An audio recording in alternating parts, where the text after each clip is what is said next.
বিশ্বজুড়ে আলোচনার কেন্দ্রবিন্দু মাত্র 12 দিনের এক ভয়াবহ যুদ্ধ ইরান আর ইসরায়েলকে মুখোমুখি দাঁড় করিয়ে দিয়েছিল। 2025 সালের জুন মাসে এই সংঘাত শুধু দুই দেশের সম্পর্কই নয়, পুরো মধ্যপ্রাচ্যের নিরাপত্তা আর বিশ্ব অর্থনীতিকে নাড়িয়ে দিয়েছিল। আজকের রিপোর্টে আমরা দেখব কিভাবে শুরু হয় এই 12 দিনের যুদ্ধ, কোন কোন শহর আর স্থাপনা টার্গেট হয়, কতটা ক্ষতি হয়, আর শেষ পর্যন্ত কিভাবে যুক্তরাষ্ট্রের মধ্যস্থতায় যুদ্ধবিরতি কার্যকর হয়। ইরান আর ইসরায়েলের মধ্যে টেনশন নতুন কিছু না।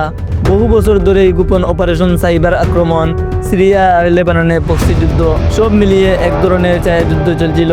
কিন্তু 2025 সালের 13 জুন সবকিছু উল্টে যায়, যখন ইসরায়েল হঠাৎ করে ইরানের ভেতরে বড় ধরনের সামরিক হামলা শুরু করে। বিভিন্ন আন্তর্জাতিক সূত্র জানায়, ইসরায়েল একযুগে ইরানের সামরিক ঘাঁটি, আকাশ প্রতিরক্ষা ব্যবস্থা আর পারমাণবিক স্থাপনা লক্ষ্য করে বিমান হামলা আর মিসাইল আক্রমণ চালায়। এতে অনেক সামরিক স্থাপনা ধ্বংস হয়, কিছু বেসামরিক এলাকা ক্ষতিগ্রস্ত হয় এবং ইরানের বেশ কয়েকজন গুরুত্বপূর্ণ সামরিক কর্মকর্তা ও বিজ্ঞানী নিহত হন বলে খবর পাওয়া যায়। এই হামলাকে ইরান তাদের সার্বভৌমত্বের উপর সরাসরি আঘাত হিসেবে দেখে আর এর জবাব দিতেই যারা প্রস্তুতি নিতে শুরু করে।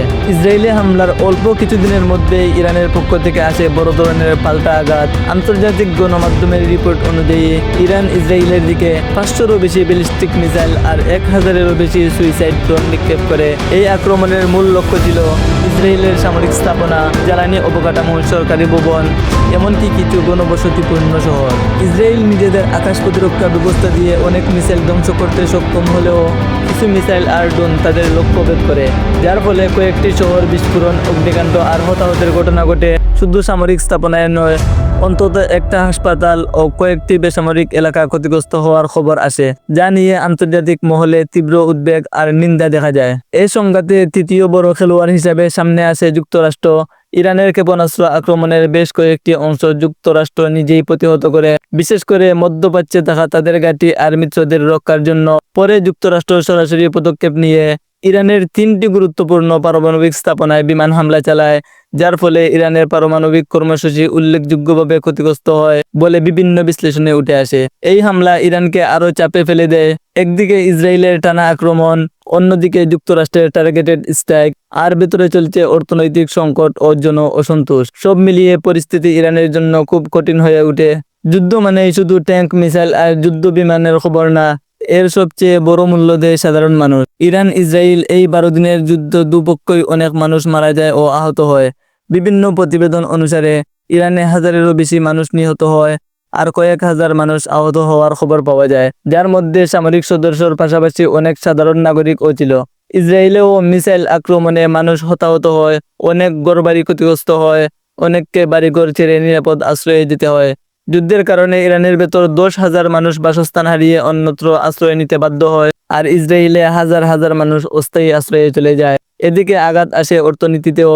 জ্বালানি বাজারে দামের অস্থিরতা, ফ্লাইট রুট বন্ধ হওয়া, শেয়ার বাজারে ওঠানামা, সব মিলিয়ে পুরো বিশ্বের অর্থনীতির উপর এই যুদ্ধের প্রভাব পড়ে।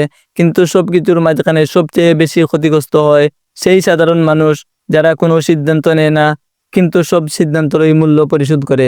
যুদ্ধ যখন ক্রমেই ভয়াবহ দিকে যাচ্ছিল, তখন মধ্যস্থতায় এগিয়ে আসে যুক্তরাষ্ট্র আর কাতার।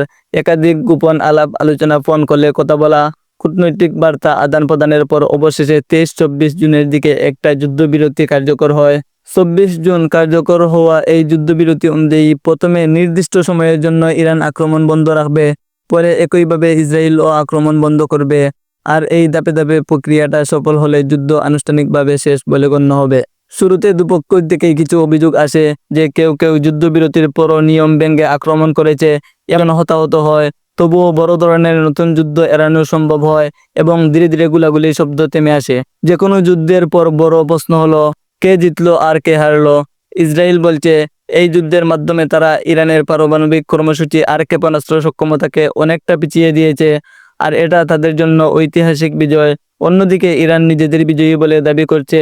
তাদের মতে তারা দেখাতে পেরেছে যে তারা ইসরায়েলকে সরাসরি টার্গেট করার মতো শক্তি এখন তাদের আছে, আর তারা ব্যঙ্গে পড়েনি, বরং যুদ্ধের পরও দাঁড়িয়ে আছে। কিন্তু অনেক আন্তর্জাতিক বিশ্লেষক বলছেন, কার ট্যাঙ্ক কতটা অক্ষত থাকলো, কার মিসাইল কতটা ধ্বংস হলো, এই হিসাবে চেয়েও বড় প্রশ্ন হলো, যে সাধারণ মানুষ মরলো, তারা ঘরবাড়ি হারালো, তাদের জন্য কে কি করলো।